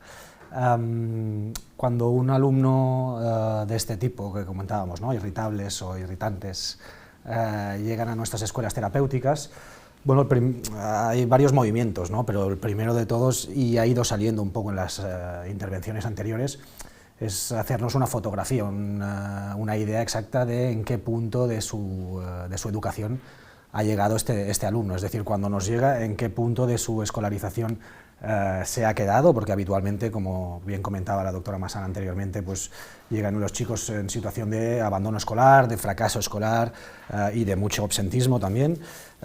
Lo primero es saber en qué punto nos hemos quedado y, por lo tanto, lo que hacemos es realizarles una prueba de nivel de las distintas asignaturas más troncales, más básicas en este sentido, y por lo tanto evaluar, antes también lo comentaba María, si no recuerdo mal, bueno, pues ese déficit curricular que hablamos. Muchos chicos muy habitualmente nos llegan matriculados en un curso, pero realmente su nivel es bastante inferior.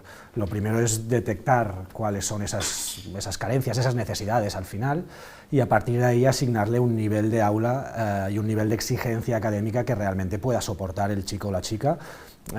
Nosotros contamos con un convenio con el Departamento de Educación en este sentido, gracias al cual podemos ya no solo impartir las clases regladas de eso como una escuela convencional en este sentido, sino no solo realizar las clases, sino evaluar y acreditar a los chicos y chicas que estudian con nosotros, de manera que al final es una herramienta terapéutica de primer orden, potentísima, que también sirve como indicador de cómo está funcionando el proceso terapéutico del alumno o la alumna. Por lo tanto, en este sentido, como tenemos ese convenio, bueno, jugamos un poco a la hora de establecer la distribución de alumnos por aula. No lo hacemos, como decía anteriormente, por el curso en el que nos vienen matriculados, sino por el nivel de exigencia que realmente pueden soportar. Muchos de estos chicos llegan con una vivencia muy negativa de los estudios y de ellos mismos y ellas mismas como alumnos y alumnas, por lo tanto el primer objetivo es revertir esta situación, revertir esta vivencia de estudios, de lo que es estudiar y de lo que son ellos mismos como alumnos y alumnas. Para ello esa fase, ese primer proceso que comentaba de la prueba de nivel es vital. Lo que tenemos que ir es a buscar al alumno en el punto en el que se ha quedado y por lo tanto establecer las aulas en función, como decía, del nivel de exigencia, no del curso en el que están matriculados. Después hay otro punto muy importante que ha salido antes en la intervención de Luis, de hecho de María, de Roy, de Dolors y del doctor Trillo también,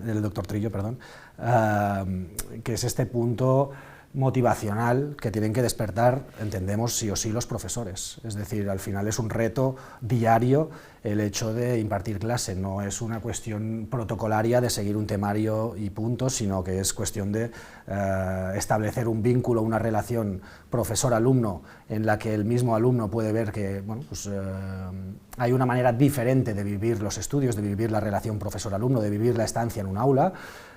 Y eso, por supuesto, es un desafío, es un reto para el profesor a diario. Nosotros, desde Amalgama 7, tenemos la suerte, lo decía anteriormente la doctora Massana en su exposición, tenemos la suerte de convivir diariamente con los chicos, no solo en el espacio de aula convencional, sino en actividades de ocio, a la hora de comer, comemos con ellos, en las actividades deportivas de la tarde, con lo cual la relación va un poquito más allá de lo que, con todo el cariño a todas las instituciones, se puede establecer en una escuela convencional, por norma general hablo.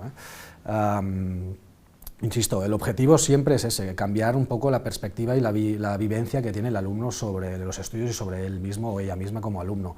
Y eso pasa por ese desafío del profesor de explicarnos de una manera relativamente diferente, de buscar una manera más cercana de vincularte al alumno, sin llegar a la confusión, sin traspasar esa línea de acabar siendo un amigo o una amiga del alumno o la alumna. Tiene que quedar claro cuál es el rol y cuáles son los límites, pero creemos que para conseguir ese cambio en la vivencia del alumno es vital la relación que pueda tener con el profesor y en ese sentido, antes lo comentaba Dolors, también es importante dotar a los equipos académicos de ese apoyo para que sepan intervenir con estos alumnos. También lo comentaba Roy, como veis me estoy repitiendo mucho respecto a las anteriores intervenciones, pero nadie tiene un ABC de cómo ser padre, comentaba, ¿no? Pues tampoco hay una hoja de ruta de cómo se hace una clase perfecta. Es una cuestión al final también de capacidades, de experiencias y también de apoyo, como comentaba Dolors. Es muy importante que los profesores se sientan apoyados y tengan una variedad y un abanico de recursos importantes, ya no solo también tecnológicos, que también, sino sobre todo humanos. No es cuestión de formar alumnos, es cuestión de formar personas, ¿no? Por muy bonita que pueda sonar la frase, pero es que realmente es así. Entonces, antes de que los profesores, como decía Luis también, se vuelvan ellos irritables e irritantes, el primer paso es dotarles de esas herramientas y sobre todo pues acompañarles para que ellos puedan acompañar también a los alumnos.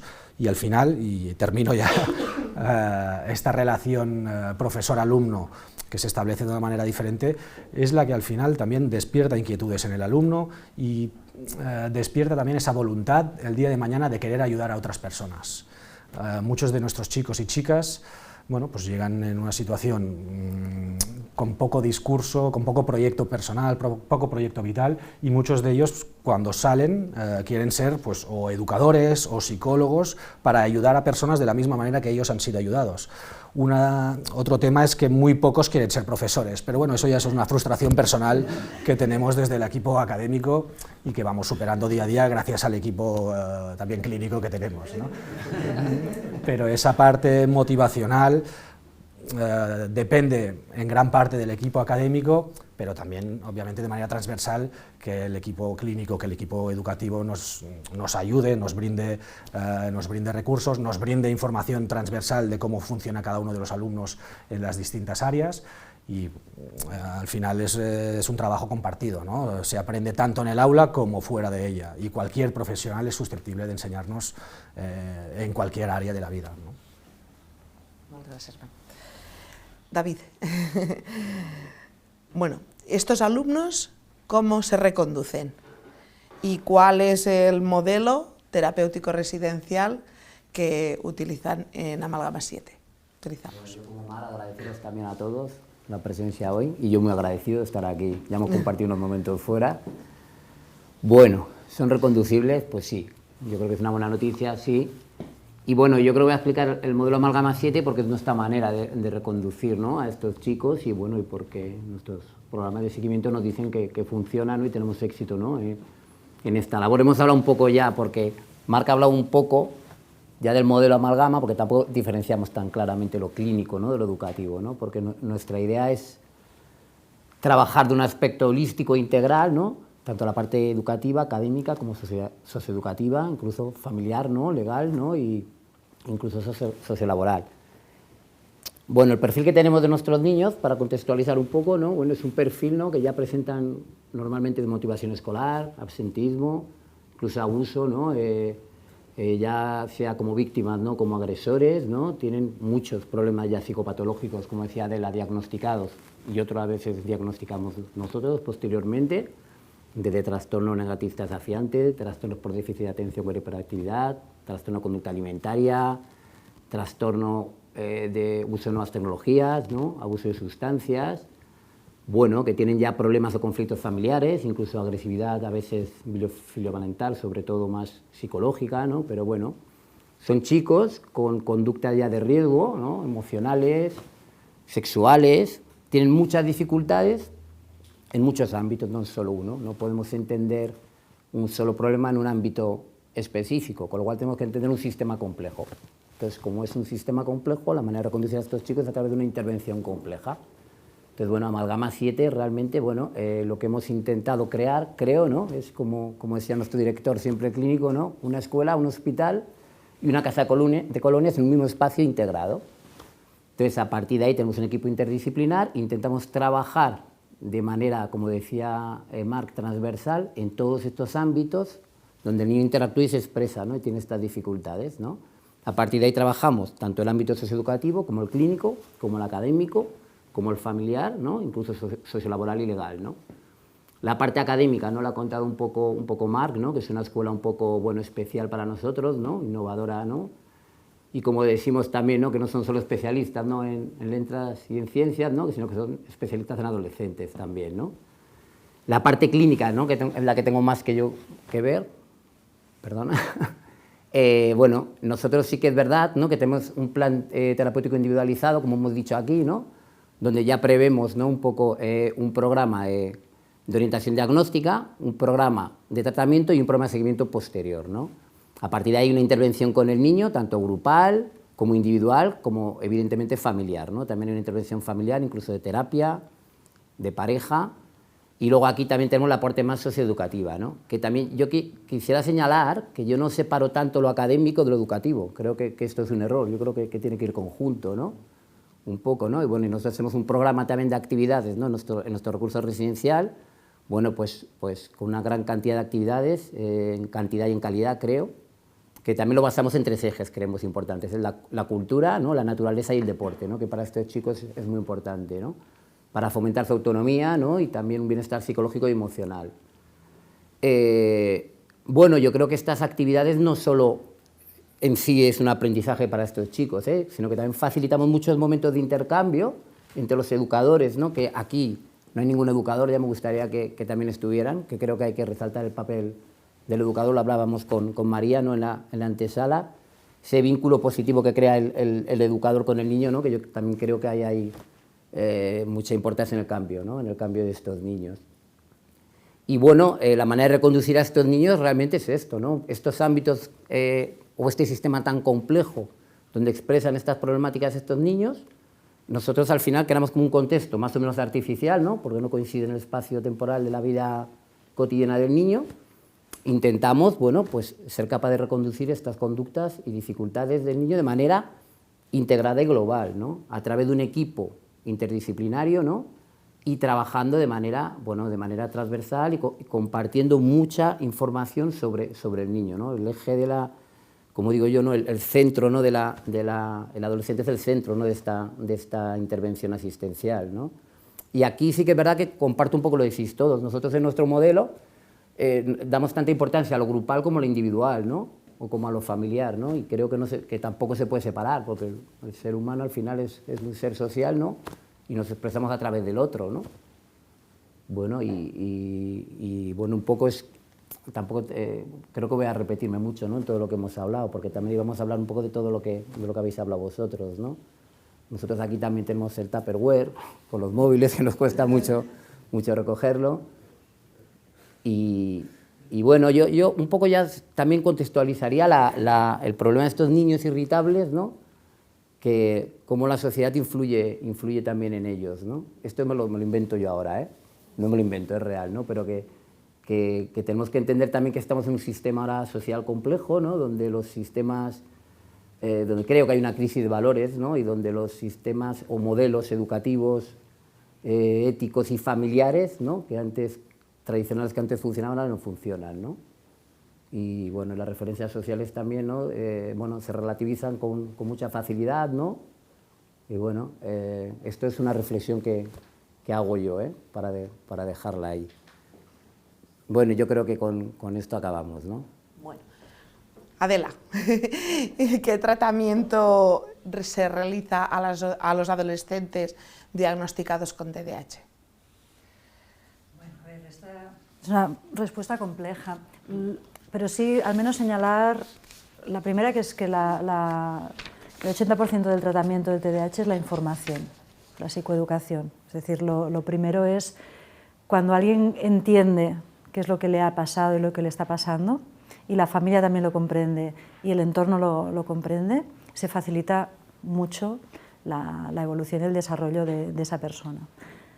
Dicho esto, a partir de aquí, pues depende de la gravedad de los síntomas, la discapacidad que están produciendo, también de algunas preferencias que tiene la persona o la familia, y el tratamiento estándar de TDAH es un tratamiento que se llama multimodal, es decir, hay psicoeducación, hay una parte de apoyo psicológico, ¿no? de tratamiento de todas las patologías comórbidas, y el tratamiento farmacológico, que es una de las patas, no siempre imprescindible, a partir de síntomas moderados es cuando está indicado, pero es uno de los factores importantes de tratamiento de TDAH. Bueno, abrimos el turno de un poco de debate, de preguntas que nos han ido llegando. Intentaremos hacer las máximas que podamos. Hay una que va dirigida al doctor Trillo. Nos dice, bueno, como sabemos que usted ha desarrollado parte de su carrera en Estados Unidos, la especialidad, ¿existe mucha diferencia en el momento de abordar diagnósticos de TDAH entre países?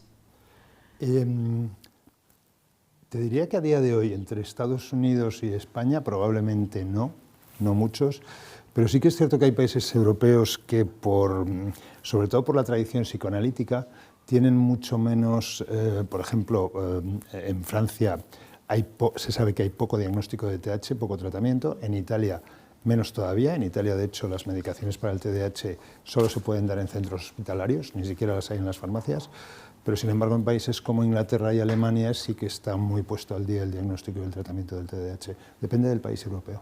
Vale. Bueno, esta me gustaría lanzarla un poco a la mesa y a ver si abrimos un poquito de debate, ¿no? ¿Quién sabe más del alumno? ¿La escuela o el terapeuta? ¿Hay trabajo coordinado entre ambos agentes? ¿Cómo mejorar conjuntamente bueno, la calidad de la vida de estos chicos? ¿El colegio trabaja con alumnos y el especialista con pacientes o quizá con personas? Yo creo que he debido pagar a alguien para que la haga, porque yo era la pregunta que quería que saliera hoy aquí, ¿no? Con lo cual no sé si alguien... Bueno, da igual. ¿Me permitís, no? Sí, es posible, ¿no?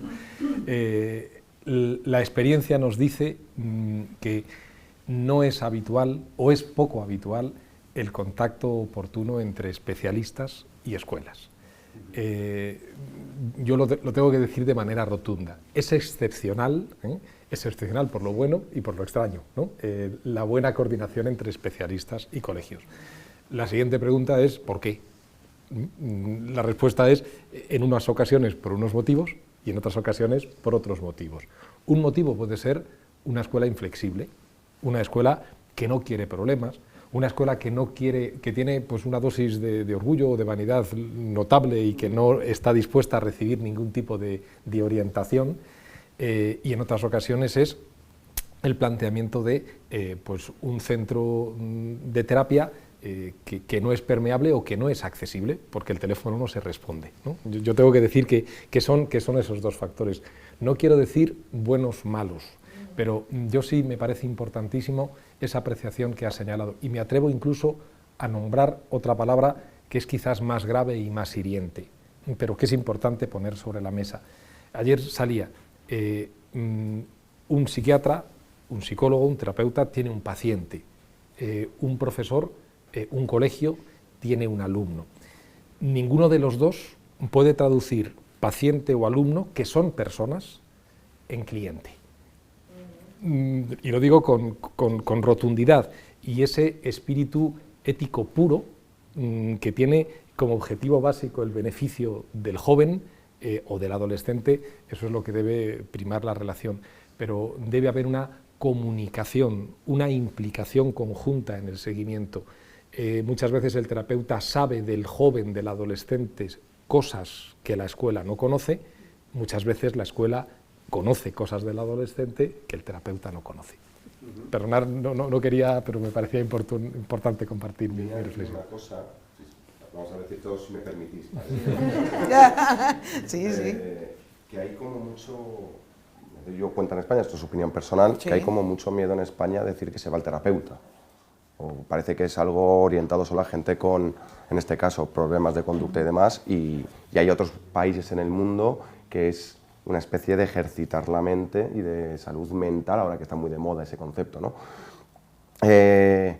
Y creo que hay como mucho bloqueo a admitir que se va a un terapeuta, cuando debería ser algo natural el de comentar, voy porque me apetece, porque quiero, porque lo necesito, porque me desahogo, porque igual que voy al gimnasio, digamos, de la mente, ¿no? Que es el terapeuta, o porque realmente hay una problemática.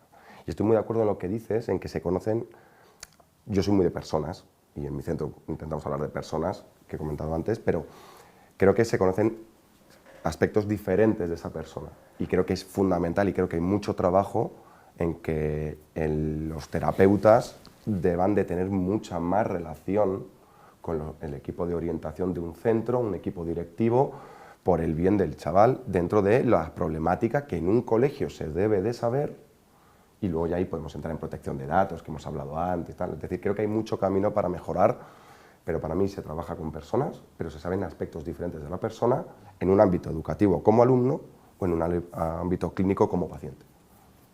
Yo por aportar, y estamos de acuerdo con lo que hemos hablado antes, creo que es esencial. De hecho, el intercambio de comunicación entre el terapeuta y la escuela. De hecho, lo que estamos hablando y el modelo que yo he explicado tiene que ver con esto. Cuando estamos fuera no tenemos la escuela dentro, ¿no? De hecho, nosotros ahora, ya cuando hacemos un ingreso, permitirme llamarlo así, un recurso residencial, le pedimos a los padres que nos firmen una autorización para luego poder ponernos en contacto con su escuela. porque creemos que esto es imprescindible, intentamos hacerlo, ¿no? Porque a la hora de trabajar necesitamos a la escuela y ellos a nosotros, seguramente, ¿no? Entonces tenemos que entenderlo de esta manera, y es verdad que creo que no se hace lo suficiente, ¿eh? Esto es cierto, lo hemos hablado antes. La idea es cambiarlo, también, ¿eh? Sí. A la hora de intervenir y ver esta coordinación precisamente entre lo clínico y lo académico, también hay que tener en cuenta, generalizar siempre es injusto y es complicado, ¿no? Pero también hay chicos y chicas, y todos lo sabemos, que están tan acostumbrados a pasar por terapeutas, a pasar por según qué dispositivos, qué profesionales, que ya están especializados en funcionar de una manera diferente en cada esfera o en cada área de su vida. Y te encuentras la misma persona, pero que funciona de una manera en el colegio, de otra manera con el psicólogo, de otra manera cuando va a ver a la abuela, de otra manera en sus actividades extraescolares, de manera que cada una de estas esferas puede tener una información relativamente distinta a las de las otras. Por eso, volviendo un poco a lo mismo, por eso no es que sea importante, para mí es vital que haya esa transferencia de información entre estos departamentos. Sí, sí. Adela, doctora Massana, una de las preguntas que nos hacen es, bueno, ¿cuál es el precio del Bigaze? Pero que si se necesita tablet, si es portátil, si es por la web, si hay que aguantar algo, se necesita algo para aguantar la cabeza. Bueno, que nos cuentes un poco lo que es, lo has dicho en la presentación, en la ponencia, pero para las familias o profesional que no lo haya, un poco de resumen de exactamente el Bigaze. Es a través de un ordenador portátil y por tanto es fácil también de trasladar. Nosotros somos usuarios, ¿vale? Entonces sí que Bigaze tiene una página web donde explica y se pueden dirigir a ellos, porque realmente, por ejemplo, el coste del Bigaze lo ignoro, sinceramente. Sé que es algo asumible, es algo que nosotros pudimos hacer frente en su momento porque era razonable, y que además si eres usuario de muchos test, pues como todo, ¿no? Pues siempre es un coste menor que si has de pasar solo uno, porque en tu consulta a lo mejor solo ves un TDAH en 3 meses, ¿vale?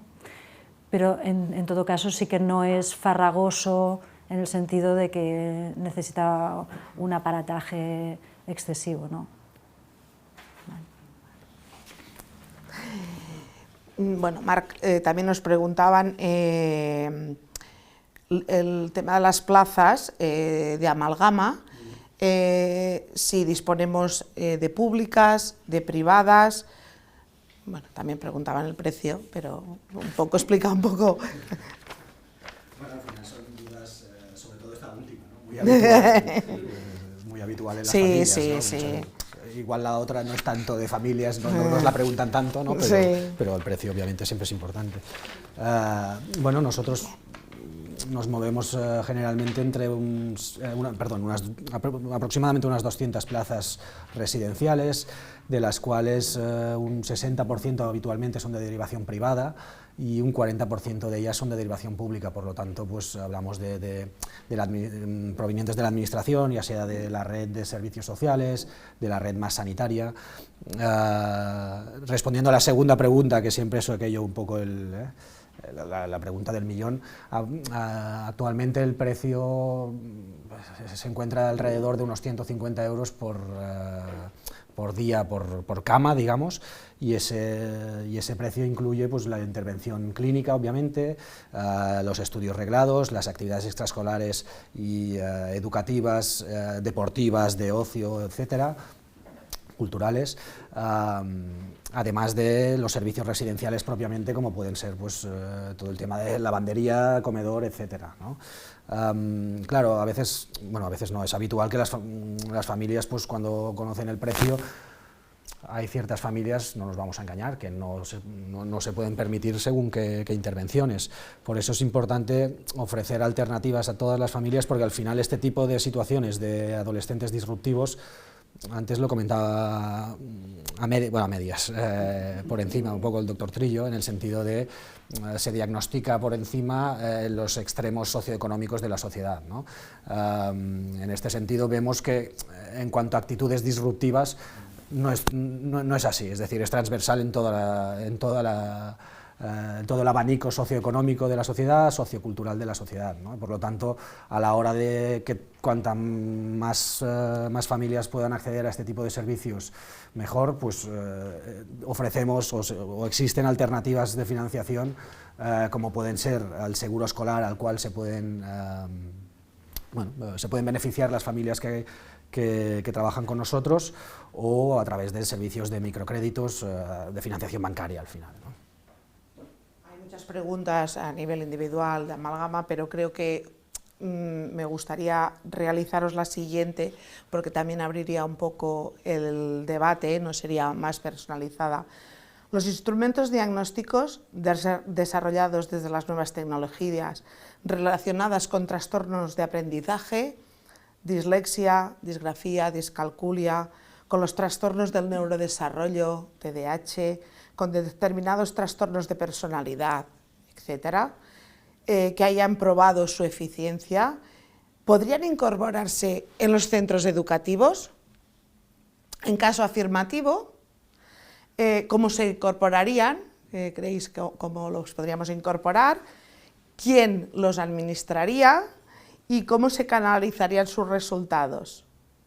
Bueno, ¿ya quién debería pagarlos? Yo no sé si empezar, porque yo empezaría diciendo que no, pero bueno, que alguien diga que sí, yo luego sí que les digo que no. El debate ya está. Por eso. Bueno, de eso sé. Yo también diría que no, porque al final el profesional de diagnosticar y tratar es el que es. Sí que es cierto que lo que el colegio debería hacer y debería estar entrenado para hacer es hacer una derivación cuando hay una sospecha diagnóstica. De hecho, te cuento una anécdota. Hace años, va a hacer en enero 30 años que abrí la consulta.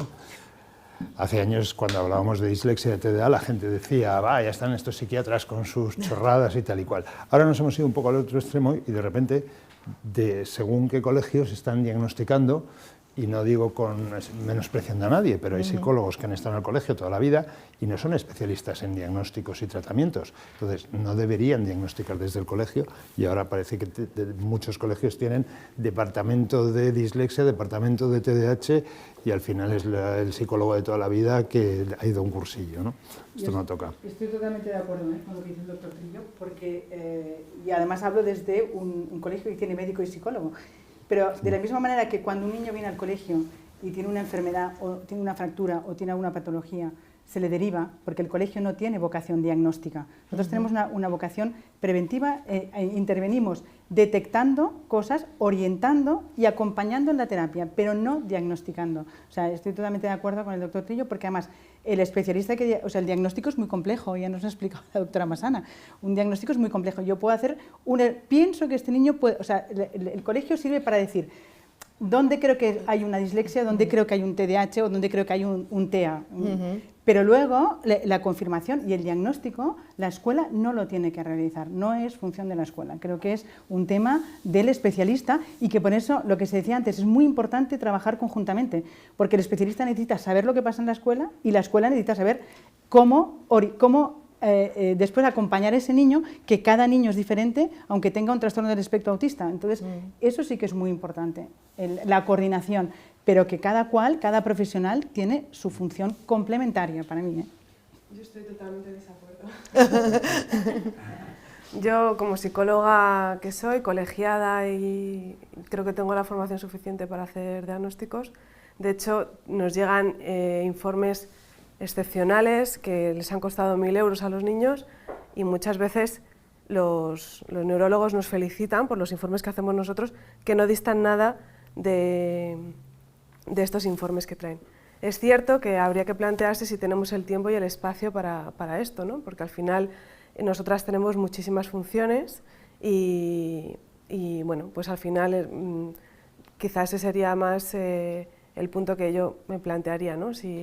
Porque estas evaluaciones llevan mucho tiempo, mucho esfuerzo, y pues llegamos a lo que llegamos a poco. Pero a nivel formación, yo creo que no, en ese sentido no... Sí. No es absolutamente nada personal. Igual que cualquier médico no estaría cualificado para diagnosticar o tratar un TDAH, tampoco cualquier psicólogo. Igual en vuestro caso sí que lo estáis, pero hay otros que no. Estoy de acuerdo, eso te lo voy a decir. Que es verdad que me encuentro al mismo tiempo que con informes muy valiosos y que no distan nada de uno así. Es verdad que también está muy extendido el pasar 4 pruebas, hacer pues cualquier análisis y cualquier comentario. Y es verdad que eso existe y que eso está, y en ese sentido estoy de acuerdo. Yo por acabar, yo creo que esto es la clave.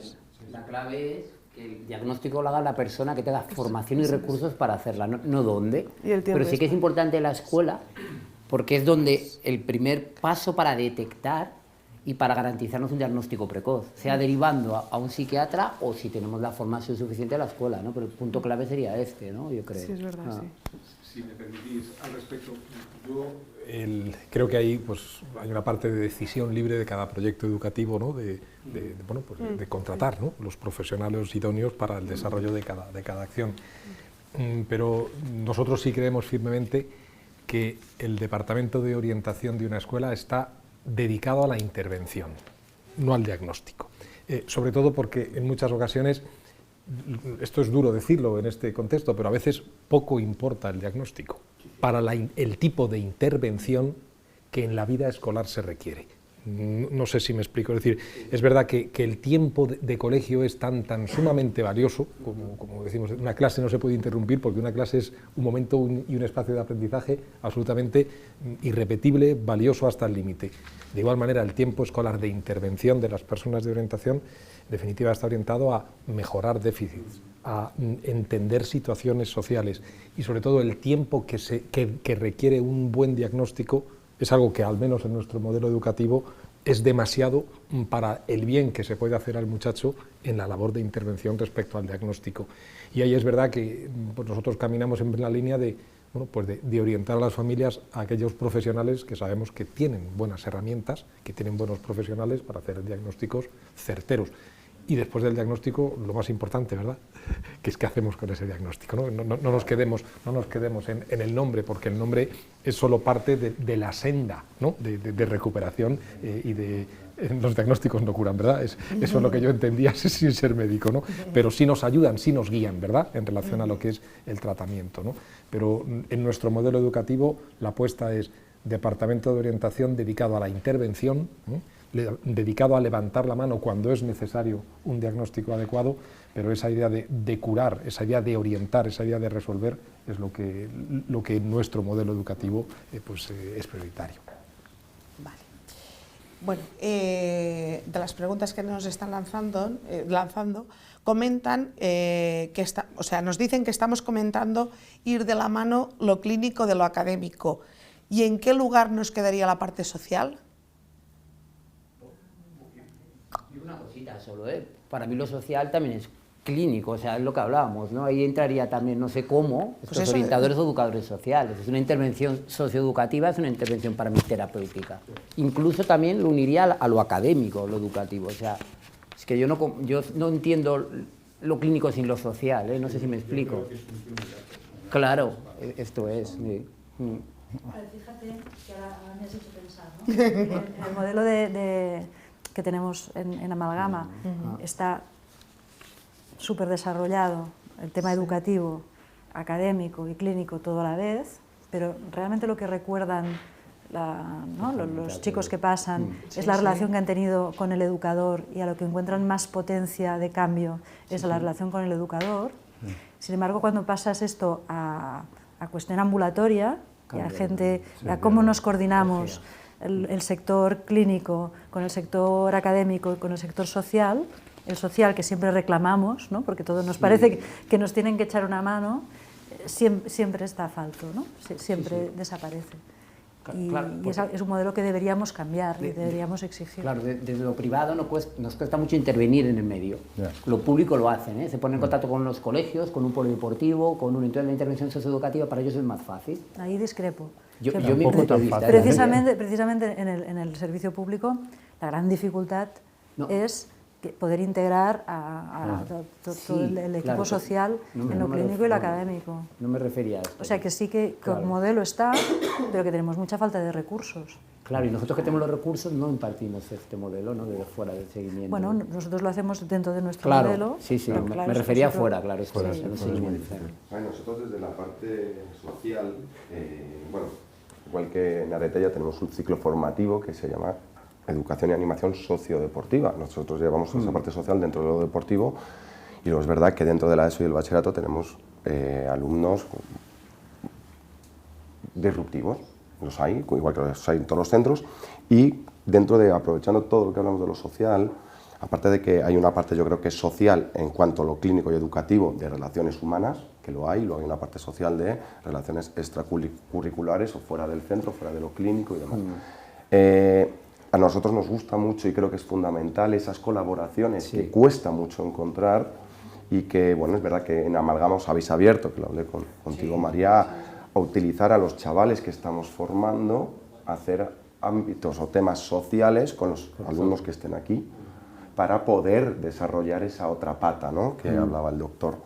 Y creo que eso es fundamental, el empezar a aunar, y lo hago junto con la pregunta anterior, creo que queda mucho por entender el concepto de multidisciplinar. Sí. Parece que cada uno estamos metidos en nuestra caseta, este es mi cole, esta es tu clínica, esta es tu casa, esta es tu ciudad. Cuando, si juntamos todas las cosas y no pensamos que somos competencia, sino que somos competencia, que es otro término que sale mucho, realmente crecemos todos, y sobre todo el alumno. La sinergia, y eso, ¿no? creo que queda mucho trabajo por hacer. Totalmente. Bueno, me está diciendo que queda poco tiempo, pero voy a intentar lanzar la última. En la literatura española hay poco o nada de la asociación de patología psiquiátrica con el fracaso escolar, a pesar de que en España es la segunda tasa más alta de Europa, que en Estados Unidos, que es el 50%. ¿Qué comentarios, qué discrepancias? ¿Y queda poco tiempo? Bueno.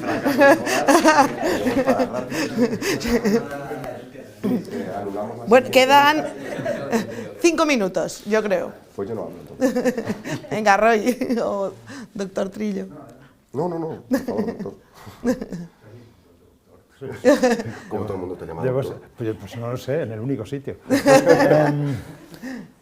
A ver, sí que mencionaría en Cataluña, gracias al doctor Miquel Casas, que es el catedrático de la Autónoma y jefe de servicio retirado de Vallebrón, se están haciendo unos estudios en todas las escuelas de detección precoz de dislexia y TDAH, siguiendo el modelo finlandés, porque Finlandia es el país de Europa que tiene menos tasa de fracaso escolar, menos de la tercera parte que en España. Y yo creo que ahí lo que estabas diciendo, precisamente el énfasis es en detección precoz. Si haces detección precoz, no empieza la caída por las escaleras para abajo. Yo, un minuto. Sí, no, si tienes. Has dicho Finlandia. Bien, creo que hay una parte que es fundamental, que es la detección precoz, estoy totalmente de acuerdo, y creo que hay una que es la base, y no voy a decir algo que parece que hay mucho miedo a decir, pero es la estabilidad educativa a nivel de planes de estudio, leyes educativas, que es lo que tiene Finlandia, que ha hecho una ley educativa 30 años, no hay peleas ni tendencias educativas, va a volver a cambiar ahora la ley, y creo que ese es uno de los grandes motivos del fracaso escolar, donde no hay un plan a largo plazo educativo. Totalmente de acuerdo. Totalmente de acuerdo. Cada político que llega tiene que poner el suyo. ¡Qué rápido! Y al final acaba siendo lo mismo. No crea polémica. Totalmente de acuerdo. Yo creía que no íbamos a tener tiempo y hemos estado de acuerdo. A ver, que ahora podemos seguir, ¿eh? Bueno. Por aquello de que hemos venido para esto, ¿no? Es verdad que las dos realidades, la detección precoz es relevante, la estabilidad a nivel legal es urgente, ¿no? Pero es verdad que también Unamuno, en el año 99, 1899, decía que cualquier buen maestro hacía bueno cualquier plan de estudios, ¿no? Eso es una realidad, es decir, que la reforma tiene que venir desde el señor que entra en el aula y que dice buenos días chicos, vamos a empezar, ¿no? Y que lo tiene que decir sonriendo, cosa que es importantísima, ¿no? Pero es verdad que la detección precoz es importante, pero es verdad que la respuesta eficaz de los colegios es importante, ¿no? Vivimos, y es una cuestión de crisis de valores, en un contexto en el que la competitividad de las empresas se traslada a la competitividad de las personas y que por tanto el ranking, el objetivo del número de aprobados, de suspensos, el planteamiento de no, es que nosotros no hacemos adaptaciones curriculares, de poco vale ese diagnóstico precoz si no hay al lado una escuela sensible que se pone en marcha a adaptar los objetos de aprendizaje a las posibilidades del alumno. Entonces yo en ese sentido creo que el diagnóstico es fundamental, pero es necesario que el contexto, ¿no?, escolar sea permeable y esté dispuesto a flexibilizar, a adaptar y a exigir, que esto es importante, es decir, adaptar no significa dejar de exigir, significa exigir todo lo que se puede exigir en el momento evolutivo del muchacho, ¿no? Pero ese aspecto de escuela sensible y dispuesta creo que es la otra pata. Y yo que sé poco de carpintería, cuando un taburete tiene tres patas no cojea nunca, si tiene 4, cuidado, que eso es mucho más inestable. Yo sé poco de física, pero las 4 cosas que sé son absolutamente indiscutibles. Bueno, una pregunta que nos hacen es, bueno, la doctora Massana, una vez finalizado el tratamiento del TDAH, ¿se hace seguimiento y en qué consiste? Se debería, pero se hace poco. Bueno, también estamos de acuerdo. Sí. A ver, primero habría que definir qué quiere decir dejar el tratamiento. Si quiere decir dejar el tratamiento farmacológico, si quiere decir considerar que ya no hay ningún tipo de síntoma que genere disfunción, porque son dos cosas distintas. O sea, el final del tratamiento no es no medicarse, ¿vale? No. Es una cosa evolutiva que te va a acompañar a lo largo de la vida. Lo ideal sería que los médicos de familia tuvieran suficiente experiencia en poder saber que una persona que ha realizado un tiempo de tratamiento es una persona vulnerable a otras patologías y que se hagan pues, unas revisiones periódicas, ¿no?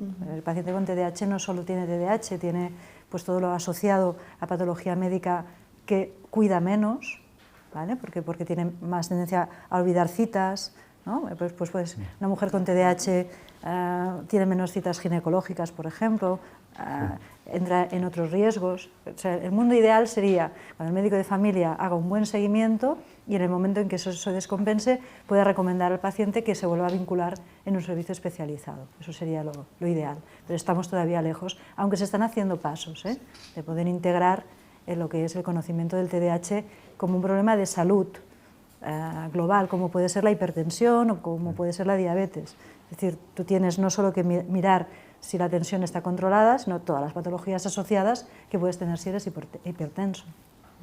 No sé si estás de acuerdo. Sí, aparte que hay otro concepto que se maneja mucho en círculos de TDAH, que es que tú no tratas un TDAH por ser TDAH, tú tratas las consecuencias negativas del TDAH.